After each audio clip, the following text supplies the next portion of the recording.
Good morning, ladies and gentlemen. A warm welcome to another exciting series of our Web Seminar Wednesday. Today we have Bergolin as our guest with Martin Krull as a speaker, and he will talk about the exciting topics like super hydrophobic properties or UV-curable resins. Look really forward to this presentation. And I don't want to talk much longer, but I want to give the stage to Mr. Krull, and I look forward to your presentation. Thank you, Mr. Bring. Okay, let's start. The topic is I want to present today something about the next level coating solutions for composites. And yes, first of all, good morning to everybody from my side. It's for me a great pleasure and a privilege for me to presenting during this web seminar Wednesday. I'm excited to have the opportunity to share insights on the next level coating solutions for composites with you. Thank you for taking the time to join, and I hope this session proves to be engaging information and valuable. Let's dive right into it. Maybe with an easy start, I want to introduce myself first of all. My name is Martin Sebastian Krull. I am 37 years old, married, one child. I have studied chemistry in Oldenburg and finished this study with the Master of Science. I started my career in the coating industry with the developing of UV coatings for digital printed mineral surfaces. Then I take a geographical change to the other side of the Weser. The Weser is a river, and I joined the Bergolin GmbH in KKG. I became here the head of R&D, and I'm still addicted to innovation and innovation. Later on, you will find out what I mean with this exactly. And I'm addicted to radiation curable systems. Let me first of all introduce our company. We are specialized in the developing and producing of high quality coating systems. Founded we are in 1909. Our headquarters is here in Ostwald-Scharmbeck, Germany, and we send our produced materials round around the world. Round about 100 employees we have with a turnover of approximately 25 millions per year and with an output of approximately 4,000 tons with one shift. So this also shows our efficiency in our production. Here you can see our building on the left above. In the middle, you can see a part of our production. On the right-handed side, you can see our technical area. We have a lot of space, so you can also see below in the pictures. Our company ground, all in all, has a capacity of 46,000 square meters with a covered area of 27,000 square meters. A floor space with 12,600 square meters. We have round about 100 employees, and you can see here, if we calculate it in percentage, our focus is definitely in the R&D or in the quality assurance. There we are round about 24%. In the production, we have 27%, administration 17%, sales technical service 17%, and in logistics and purchasing 15%. We have three business units. One of them are the industrial coatings. Here we have automotive coatings, for example, for shock absorbers, brakes, and stuff like this. For FRP composites, machinery and plants. And we have another business unit called protective coatings. Here we have coatings for tanks and containers, which has a really high chemical resistance, for example, for scald roll or oil or other substances like this. On the right-hand side, we have our most important business unit called composite coatings. We are, for example, for wind turbines. Here we are specialized for nacelles and rotor blades. We also have products for the repair and maintenance. We will hear here in the ongoing presentation something about this. Okay, now let's dive in the topic here. I want to introduce, first of all, some surface phenomena, especially the wetting properties. On the right-hand side, you can see a measurement equipment where you can determine the contact angle. It's a quite easy measurement. You can measure the droplet and with a high resolution camera, you can measure the angle. The angle describes here on the left-hand side, you can see if the contact angle of the liquid is higher than 90 degrees, then you have quite bad wetting properties. If it comes closer to zero, then we are talking about good or perfect wetting properties. Now, what does it mean? So we have written down it here in the table. We have made a comparison between our Bergolin top coat and in standard automotive top coat. You can see here that we have a quite higher contact angle with the Bergolin top coat as from the automotive top coat. We did this measurement also with other liquids because they give us a first impression what kind of surface properties we have. A high contact angle with water indicates, for example, superhydrophobic properties. And high surface contact angle measured with the diodomethane shows us an oleophobic character.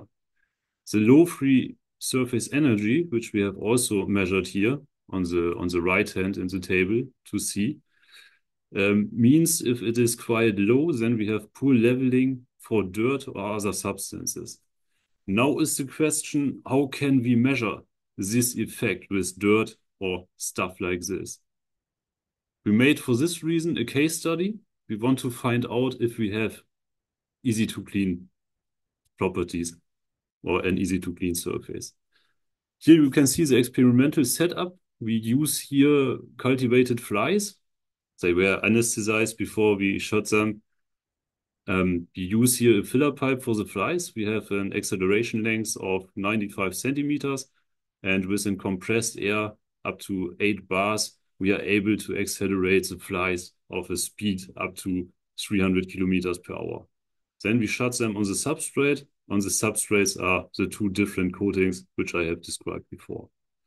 I think this setup is really realistic when we are thinking about, we are driving in the summertime about a German highway with a high speed.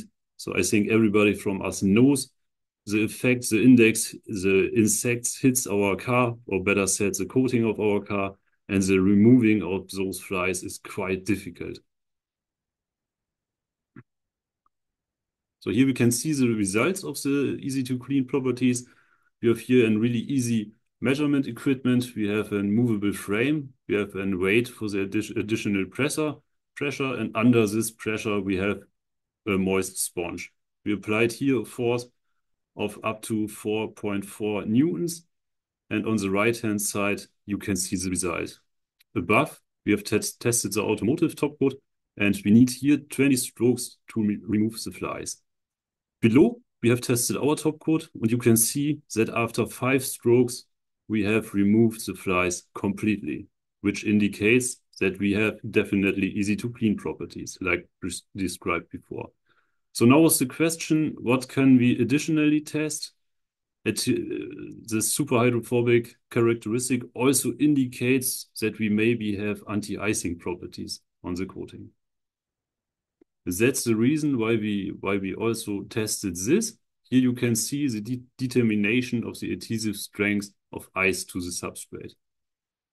Above on the left side, you can see a centrifuge, and in this centrifuge, you can see a test specimen. This test specimen characterized on the right side.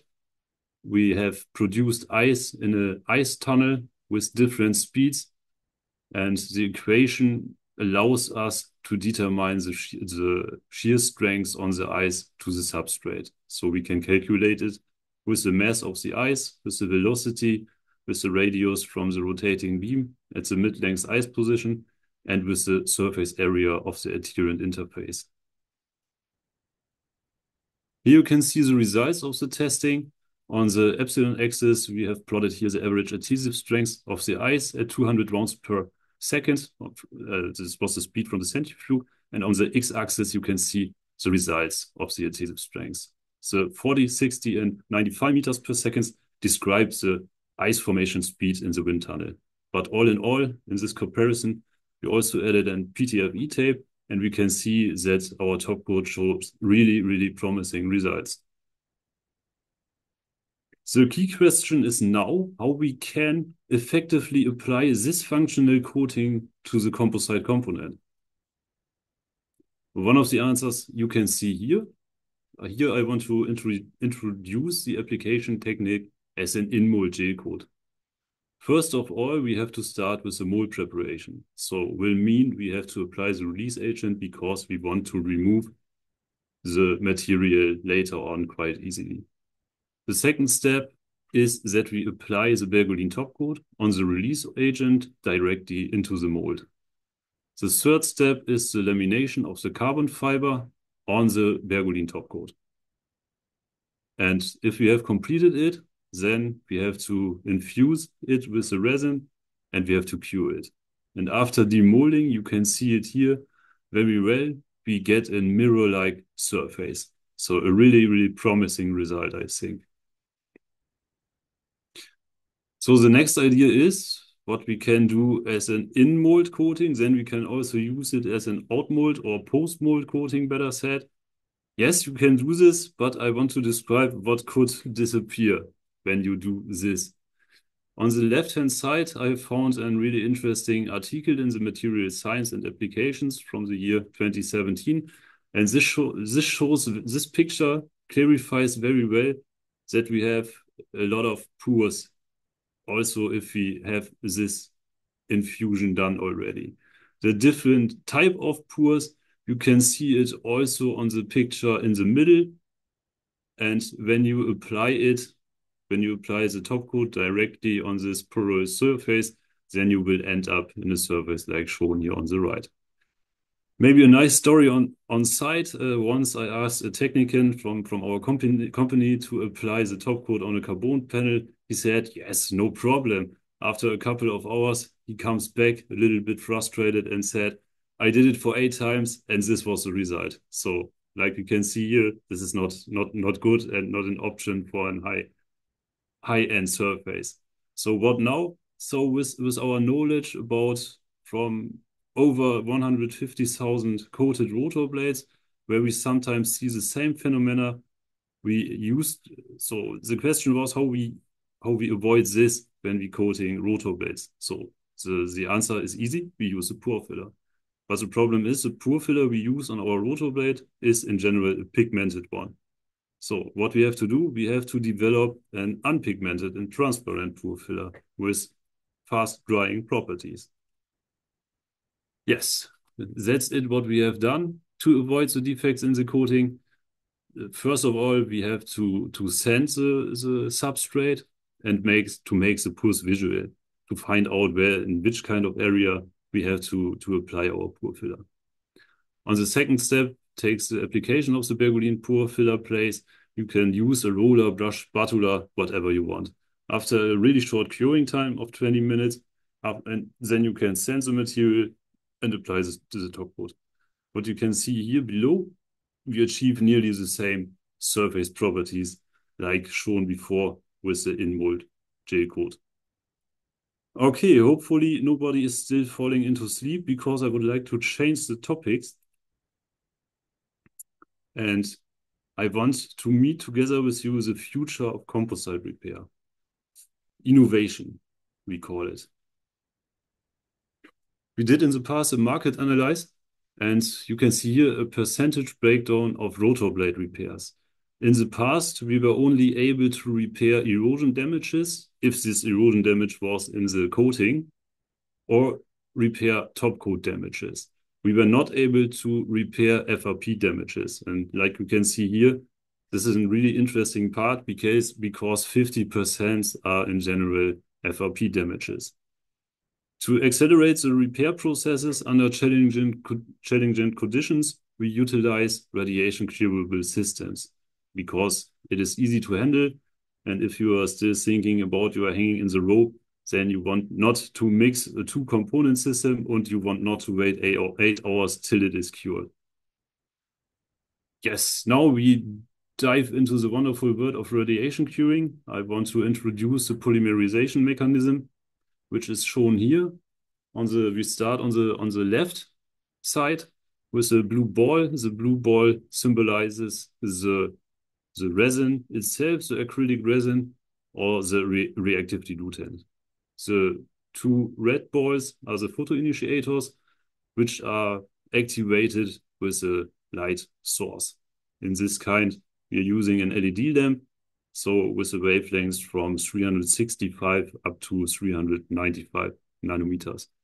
We have the chain start, and we have two passes which takes place. Let's focus on the first pass, where we have a free radical, which unfortunately reacts with the air.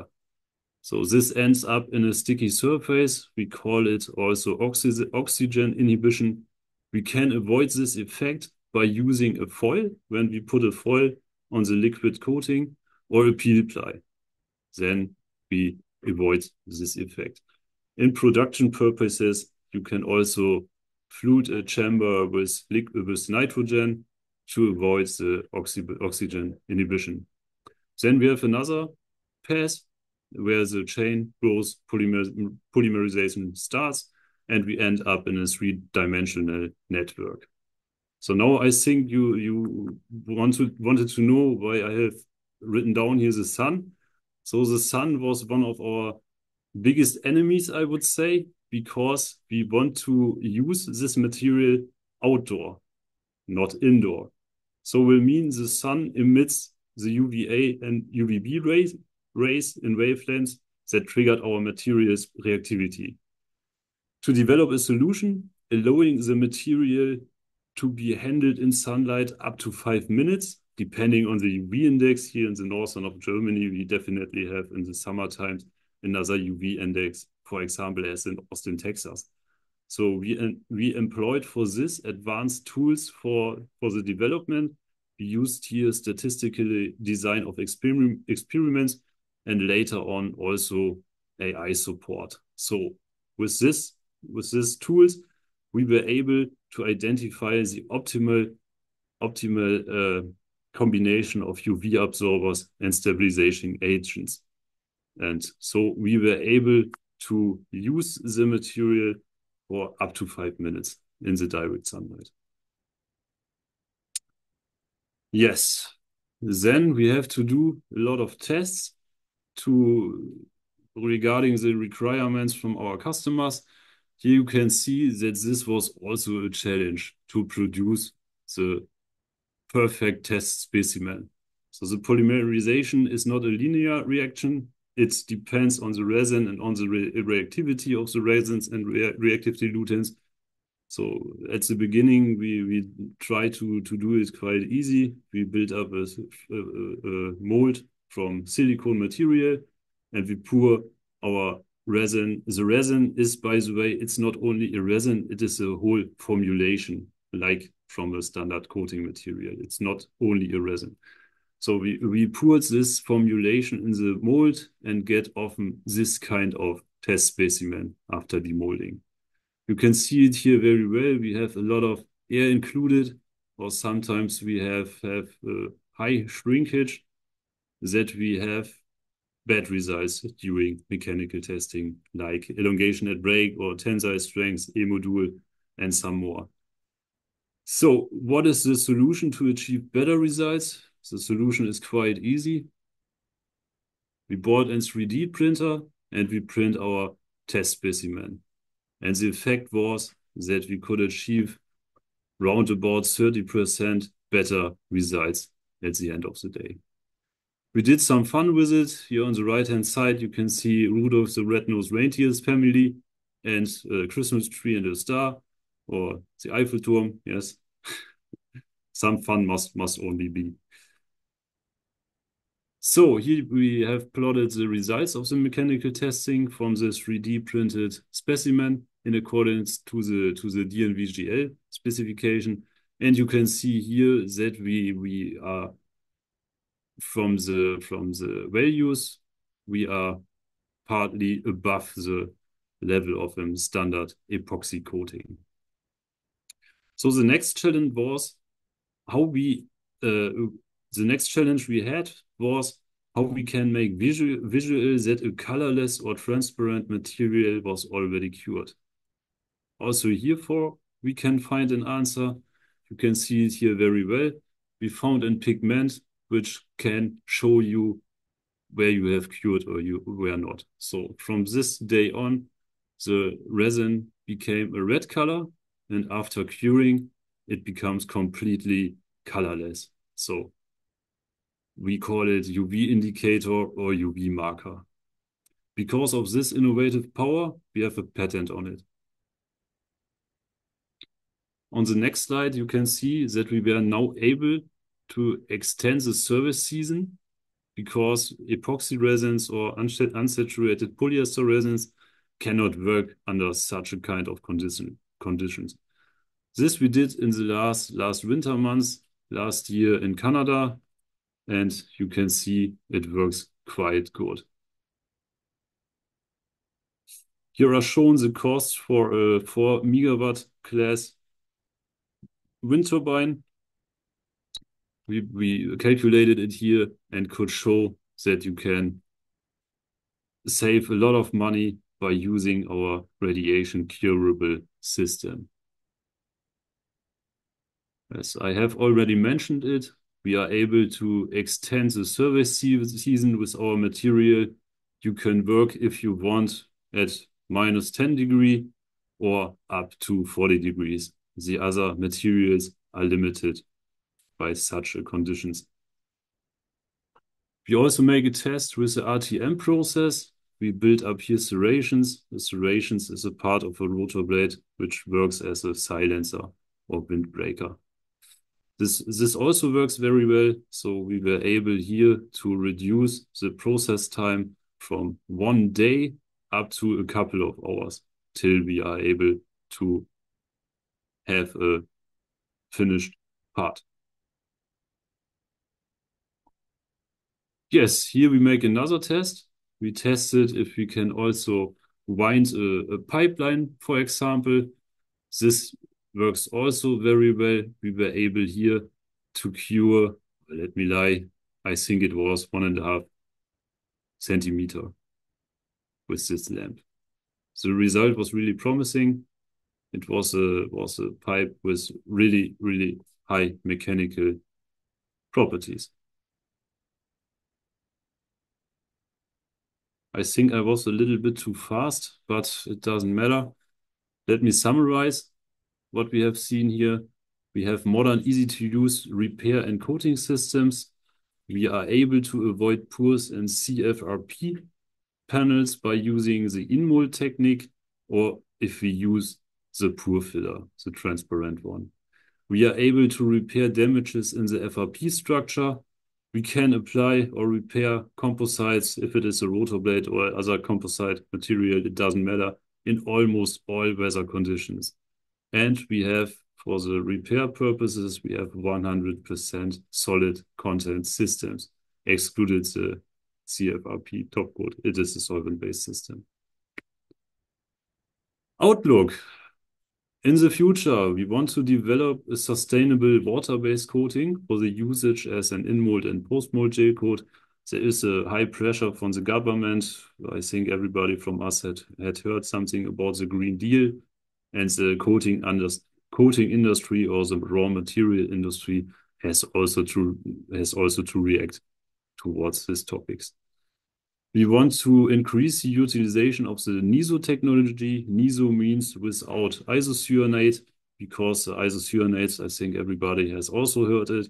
If the isocyanate has a deisocyanate content of higher than 0.1%, then you have to make a special training to use this kind of materials. We are actually in the status that we make mechanical tests with different FRP structures, for example, with BIAX, TRIAX, and UD. There we are making compatibility tests and also the mechanical tests like tensile strength and so on. So seeking pilot customer who are interested in utilizing our resin for production purposes. That's a really important point. And yeah, last but not least, you can see here in green marked where we have our offices and in blue where we have our markets. That's it from my side. Thank you very much for your attention, and I hope that we will have now a fruitful discussion. Thank you. Thank you very much, Mr. Kohl, for this great presentation. Yes.